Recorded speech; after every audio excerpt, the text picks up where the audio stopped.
When the clock strikes 12 midnight, the rules reset. The signal breaks free. A new voice goes live. A new sound detonates. Northstrong Unsanctioned. The podcast that doesn't ask permission, doesn't follow scripts, and doesn't bow to the algorithm. Hosted by Maverick Northstrong. Broadcasting from the edge of culture, where truth, rhythm, and rebellion collide. Streaming on YouTube via the Northstrong frequency. When the world resets, Northstrong goes unsanctioned.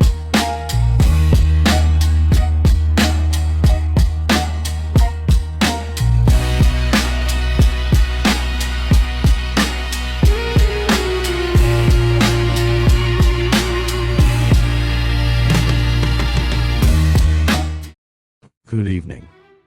This is the Uncloned Deck. I am Magnus Graves, and tonight we revisit a controversy that never truly disappeared. Not because the media kept it alive, not because social media kept recycling it, but because many people never forgot it. Many people never stopped discussing it. Many people never stopped asking the same question. How far is too far? When does expression become disrespect? When does provocation become desecration in the eyes of believers?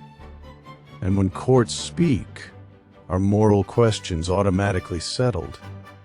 Tonight we discuss the acquittal of Pura Luka Vega in relation to the controversial blasphemous performance of the Lord's Prayer that ignited national debate years ago. Let us be absolutely clear from the beginning. The Manila Regional Trial Court acquitted Pura Luka Vega after ruling that the prosecution failed to establish guilt beyond a reasonable doubt. That is the court's decision. That is the legal reality. And on this program, we acknowledge that reality. But there is another reality. The reality that countless Christians felt wounded. The reality that many believers continue to view the performance as deeply offensive. The reality that a legal verdict cannot compel admiration. The reality that a courtroom can close a case while leaving a cultural wound open. The Uncloned Deck. Many of our longtime listeners remember the Sphinx Way podcast. Before Northstrong Unsanctioned. Before the Uncloned Deck. Before Between the Beats. Before this platform became what it is today. There was the second episode of the Sphinx Way podcast. And in that episode, one controversy dominated our discussion. The controversy surrounding Pura Luka Vega. At the time, we examined the performance that had sparked outrage among many Christians. We asked difficult questions. We challenged assumptions. We debated where freedom ends and responsibility begins. Years later, those questions remain unanswered. Perhaps they are more relevant now than ever. Tonight is not merely about one performer. It is not merely about one ruling. It is not merely about one controversy. It is about a larger conflict unfolding in modern society. A conflict between expression and reverence. Between provocation and respect. Between applause and accountability. Between what can be done and what should be done. And that distinction matters. Because civilization itself often depends on that distinction. What disturbs me tonight is not that a court followed legal procedure. Courts must follow evidence. Courts must follow law. Courts must follow standards of proof. That is their role. My concern lies elsewhere. My concern is the growing tendency to confuse legality with virtue, to confuse acquittal with approval, to confuse the absence of criminal liability with the presence of wisdom. Those are not the same thing, not remotely. History is filled with actions that were legal yet destructive. History is filled with behavior that escaped punishment yet damaged institutions, communities, and trust. The law serves an essential purpose, but it is not the sole guardian of culture. It is not the sole guardian of respect. It is not the sole guardian of values. And that is why conversations like this remain important. The uncloned deck. For sure, there are people listening tonight who are celebrating. And there are people listening tonight who are deeply disappointed. I understand both reactions, but I want to address those who feel disheartened. I am too. Those who feel that something sacred was trivialized. Those who feel that their faith was treated carelessly. Those who feel ignored. Your concerns do not become invalid because a verdict was announced. Your beliefs do not become irrelevant because public attention shifts. And your convictions do not disappear because others disagree with them. The legal case may be over. The cultural discussion is not. The moral discussion is not. The spiritual discussion is not. And perhaps they never will be. What troubles many believers is not merely what happened. It is what they fear comes next. They fear a society that increasingly treats reverence as weakness. They fear a culture that rewards shock value above understanding. They fear a future where sacred symbols become targets simply because they are sacred. Whether one agrees with those fears or not, they are real fears. And real fears deserve serious discussion, not ridicule, not dismissal, not contempt, discussion, because healthy societies do not survive by mocking each other's deepest convictions. They survive by learning how to disagree without destroying mutual respect. And as this episode continues, we will revisit the controversy from the Sphinx Way podcast era. We will examine why the performance sparked such intense reaction. We will discuss the acquittal. We will discuss the public response. And we will ask a question that remains unanswered. What becomes of a society when reverence loses value and provocation becomes currency? The uncloned deck. This is a question that goes far beyond one performer, far beyond one controversy, far beyond one courtroom ruling. I will answer that question, and some people may not like the answer. What becomes of such a society? It becomes addicted to attention. It becomes obsessed with reaction. It becomes unable to distinguish significance from spectacle. It begins rewarding the loudest voice rather than the wisest one. And eventually it forgets the difference between being noticed and being respected. That is what becomes of it. Because once provocation becomes currency, outrage becomes profit. And once outrage becomes profit, there will always be people willing to manufacture more of it. More controversy, more division, more hostility, more conflict. Because conflict sells, and in the modern world, attention is often treated as more valuable than integrity. Years ago, there were things society instinctively treated with caution.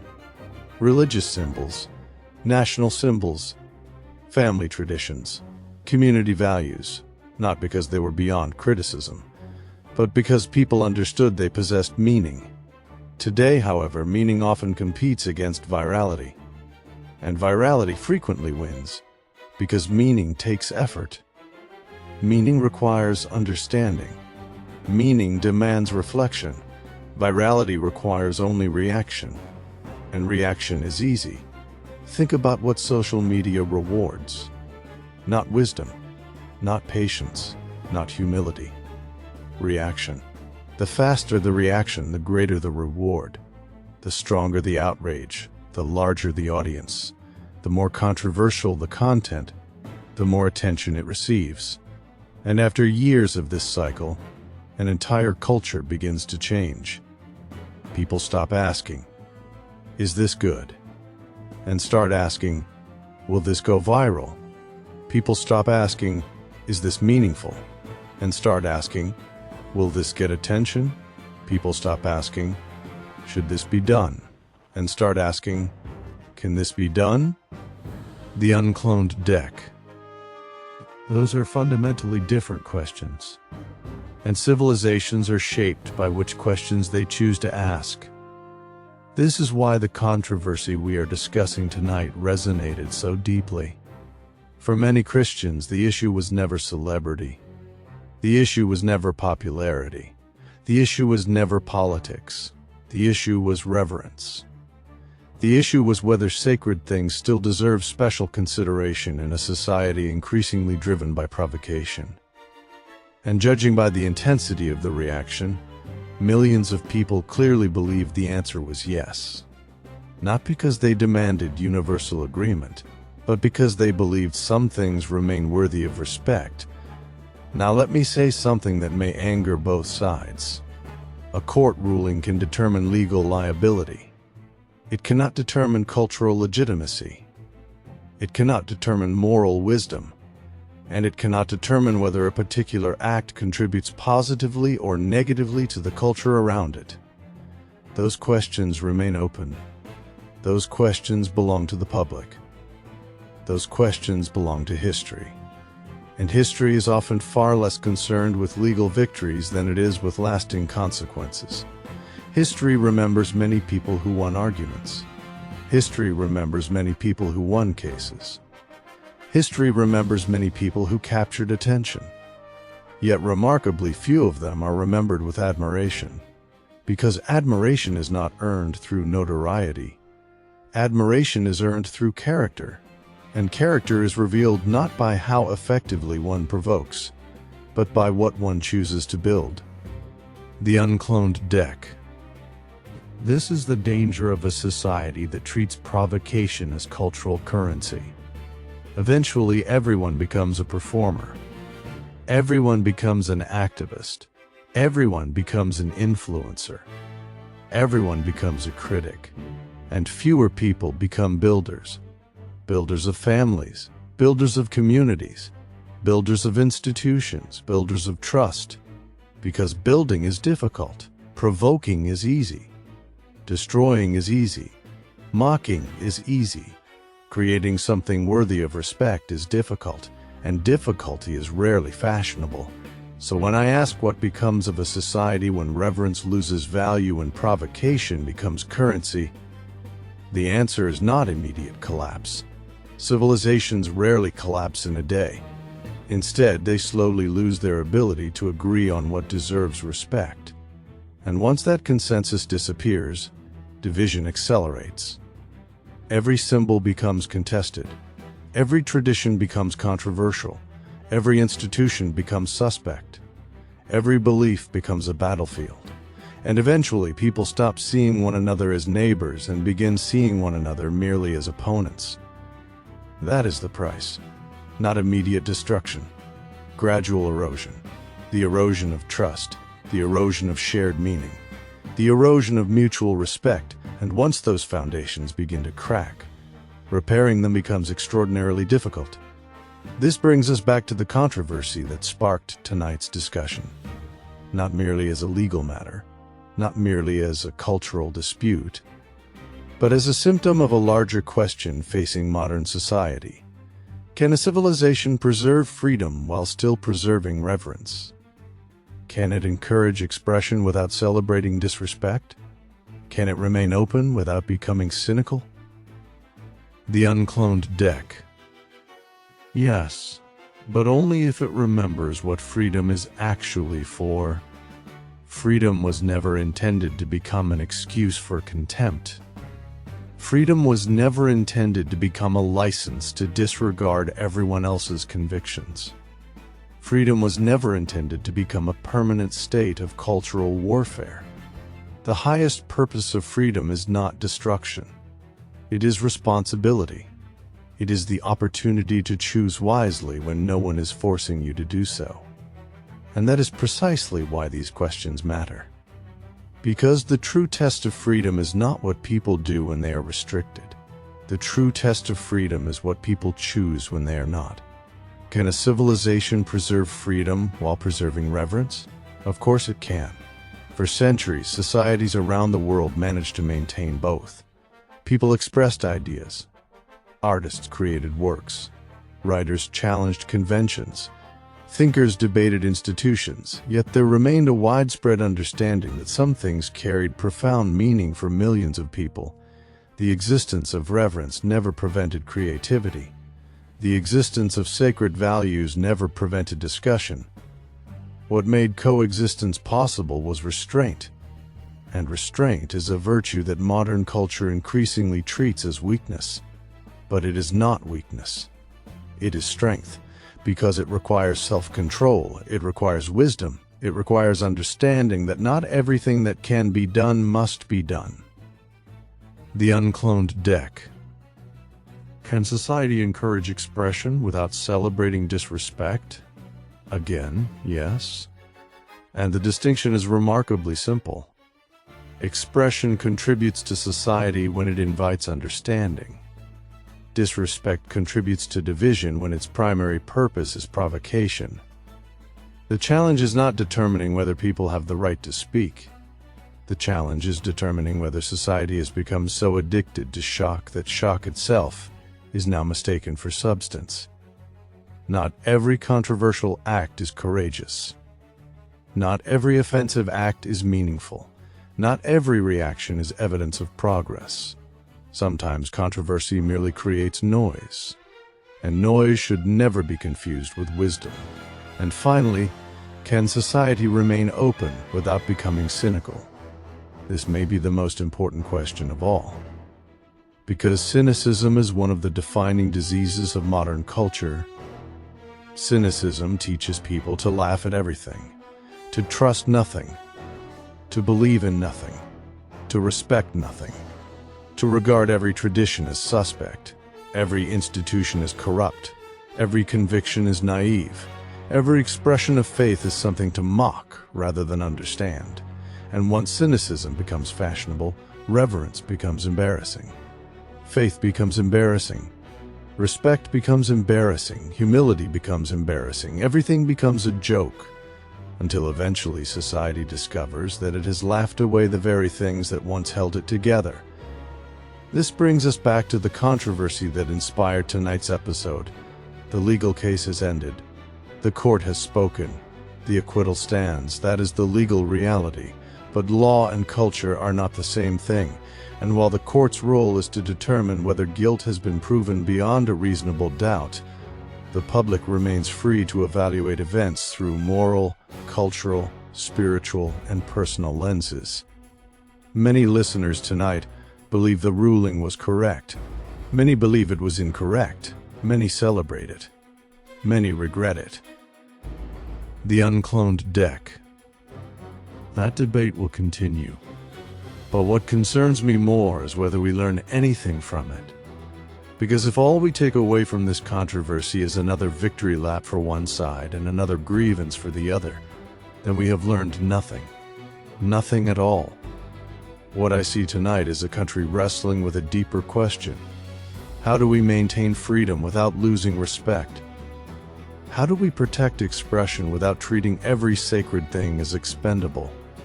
How do we remain modern without becoming hollow? Those are not easy questions, but they are necessary questions, and avoiding them will not make them disappear. The uncloned deck. Now allow me to hit one final blow. I am disappointed by this acquittal. Profoundly disappointed. Pissed off I am. Not because I reject the rule of law. Not because I believe courts should abandon legal standards. Not because I think verdicts should be based on outrage. No, my disappointment comes from a different place. It comes from the belief that many people saw this controversy as a warning. A warning about where our culture may be headed. A warning about what happens when attention becomes more valuable than reverence. A warning about what happens when provocation receives more applause than understanding. And tonight, many of those people feel unheard. Their disappointment is real. Their concerns are real. Their fears are real. And dismissing them would be a mistake. The uncloned deck. To those who celebrate the acquittal, celebrate if you wish. That is your right. To those who mourn the outcome, your concerns do not disappear simply because a verdict was rendered. That is your right as well. But to everyone listening tonight, remember this: winning a legal case and winning the respect of a nation are not the same thing. Capturing attention and earning admiration are not the same thing. Being remembered and being honored are not the same thing. History often draws distinctions that headlines cannot. And time has a way of asking questions that courtrooms do not answer. Questions about character, questions about wisdom, questions about legacy. Those questions remain. And they will remain long after this controversy fades from the front pages. The uncloned deck. And before we close tonight's broadcast, I want to address Pura Luka Vega directly. Not as a prosecutor, not as a judge, not as a man claiming authority over your life, but as a citizen speaking openly in a free society. The court has spoken. The acquittal stands. That is the legal reality. But there is a question that no court can answer for you. And it is a question that every public figure eventually faces. Not whether you won, not whether you were acquitted, not whether your supporters celebrated, not whether your critics were disappointed. The question is, what did you leave behind? Because legal verdicts determine liability. History determines legacy, and legacy is measured differently. Legacy is measured by what you built, by what you elevated, by what you inspired, by what you contributed to the people around you. Years from now, long after the headlines disappear and the arguments fade, that is the question that will remain. Not were you controversial, but were you meaningful? Not did you provoke, but did you enlighten? Not did you gain attention, but did you earn respect? Those are far more difficult questions, and unlike a court case, they never truly end. They follow every public figure for the rest of their lives. So if there is one final message from the entire North Strong unsanctioned crew tonight, it is this: your acquittal may have closed an entire book. It will not close the conversation. It will not erase disagreement. It will not compel admiration. And it does not answer the deeper question of whether a moment in history ultimately elevated the culture or merely divided it. That answer belongs to time. And time is often the most unforgiving judge of all. Chew on that hard, Pura Luka Vega. The Uncloned Deck. This has been The Uncloned Deck. With me, Magnus Graves. Only here on the podcast where truth, rhythm, and rebellion collide. North Strong Unsanctioned. Good night.